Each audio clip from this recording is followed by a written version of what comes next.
Chaque histoire a son commencement. Nous, on s'en rappelle jusqu'à maintenant. Celle-ci pourrait bien avoir un dénouement sanglant. Cependant, la guerre froide qui s'est dérapée. Les USA sont allés armer la Corée du South. Dirty South. Vaut mieux attaquer la Corée du Nord qui a perdu le Nord. Elle se fait des ennemis sur tous les bords. Il faut intervenir. Comment on négocie quand on sait que son ennemi peut faire exploser des... Pays. Accusés de faire du nucléaire à des fins militaires, disent que c'est pour des besoins énergétiques à satisfaire. Ça reste à voir.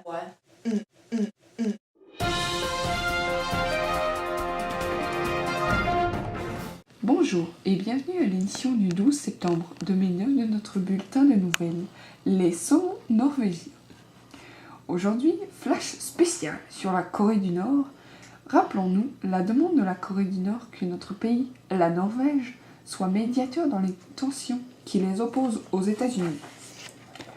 Vous venez de voir une vidéo réalisée par des jeunes provenant de la Corée du Sud, un de nos acteurs dans les tensions présentes avec la Corée du Nord. Pour vous expliquer la situation, en 1965, un premier réacteur est construit en Corée du Nord, suivi d'un deuxième en 1970.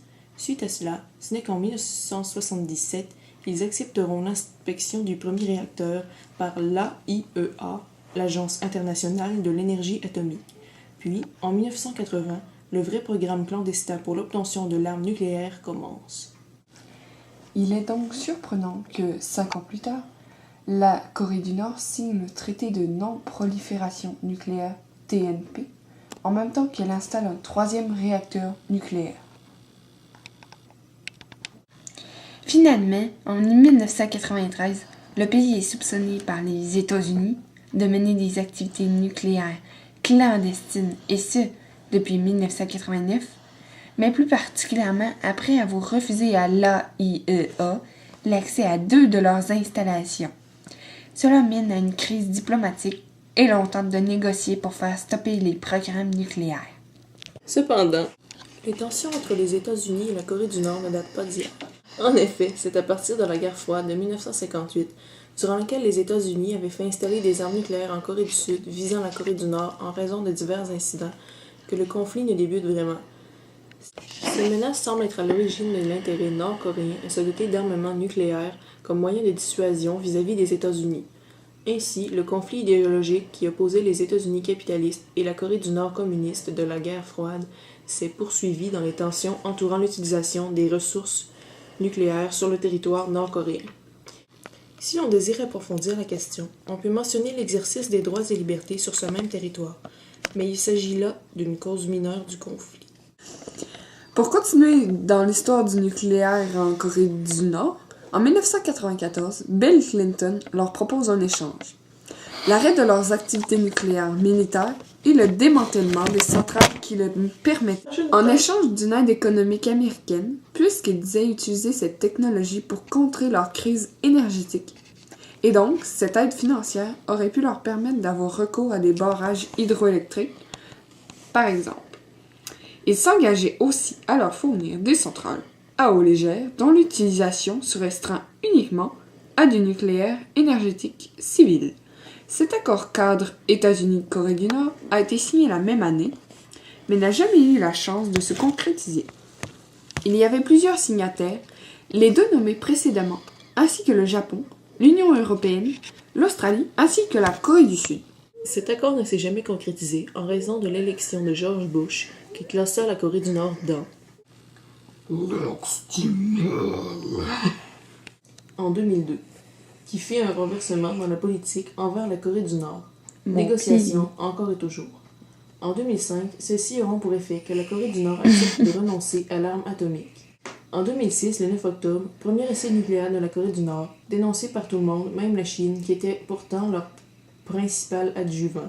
Même année, le Conseil de sécurité de l'ONU s'en mêle et impose des sanctions dans ses résolutions 17-18. Le 18 mai 2006, il y eut des négociations pour convaincre Pyongyang, l'endroit où se trouve le réacteur, de renoncer à leur programme nucléaire, encore. Autrement, les États-Unis leur imposeraient des contraintes financières. Ce qu'il ait fait, c'est retirer définitivement du TNP en 2003, c'est la découverte par les États-Unis d'un programme d'enrichissement de l'uranium toujours en cours là-bas. En 2007, c'est le début des négociations à 6, comprenant la Chine, la Russie, les États-Unis, les deux Corées et le Japon. Donc, l'obtention de cette coalition à ce que la Corée du Nord fournisse une liste de leurs activités nucléaires et démantèle les 3 réacteurs de Pyongyang. Finalement, en 2009, en avril, le retour des pourparlers à 6, toujours dans le même objectif, le démantèlement des armes nucléaires. Revirement de situation le 25 mai avec un second essai nucléaire et finalement aujourd'hui l'annonce officielle de la Corée du Nord à propos de l'usage de leur plutonium. En effet, il confirme que le plutonium extrait servira à des fins militaires et ce malgré le désaccord mondial, les traités et les pourparlers. Il semblerait qu'il soit plutôt délicat de régler ce conflit, puisque de toute évidence, il semble s'y développer de la technologie nucléaire militaire qu'elle a même qualifiée d'arme de persuasion-dissuasion. Il s'agit donc de trouver les moyens les plus sécuritaires possibles. La diplomatie, en bref. En fait, la Corée du Nord menace carrément ses voisins. Et ce pays est armé jusqu'aux dents.